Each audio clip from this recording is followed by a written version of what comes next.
Talkatora stadium में कार्यक्रम के दौरान खड़गे ने पीएम मोदी पर जमकर निशाना साधा है। इस दौरान खड़गे ने ईवीएम का सिस्टम से समापन और बैलेट पेपर की सिस्टम में वापसी के लिए अभियान चलाने की बड़ी बात कही। खड़गे ने यह भी कहा कि अगर फिर से बैलेट पेपर से वोटिंग शुरू नहीं हुई तो कांग्रेस वापसी के लिए भारत जोड़ो यात्रा की तरह एक बड़ा अभियान चलाएगी।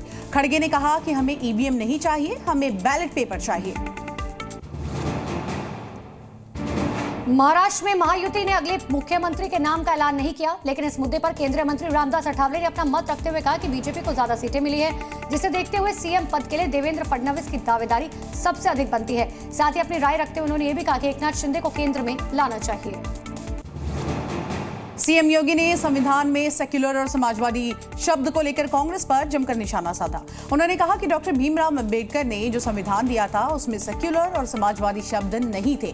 जब देश के नागरिक अधिकार निरस्त कर दिए गए थे, इमरजेंसी थी, तब कांग्रेस ने चोरी छिपे इन शब्दों को संविधान में जोड़ दिया। उसकी आत्मा को गला घोटने का यहाँ पर कांग्रेस पार्टी ने काम किया है।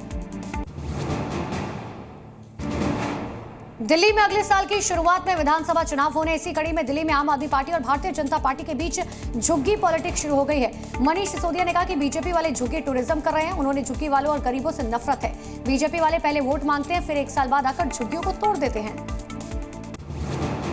29 नवंबर को कांग्रेस पार्टी अपनी कार्य समिति की बैठक करेगी। इस बैठक में वर्तमान राजनीतिक स्थिति के साथ साथ हाल ही में हुए महाराष्ट्र और हरियाणा में पार्टी की चुनावी हार पर भी जमकर चर्चा हो सकती है। इसी के साथ साथ संसद सत्र के लिए भी पार्टी रणनीति बनाएगी और साथ ही अगले साल होने वाले दिल्ली विधानसभा चुनाव को लेकर भी चर्चा की जाएगी, जिसमें पार्टी ये तय करेगी कि वो दिल्ली में चुनाव गठबंधन में लड़ेगी या फिर अकेले।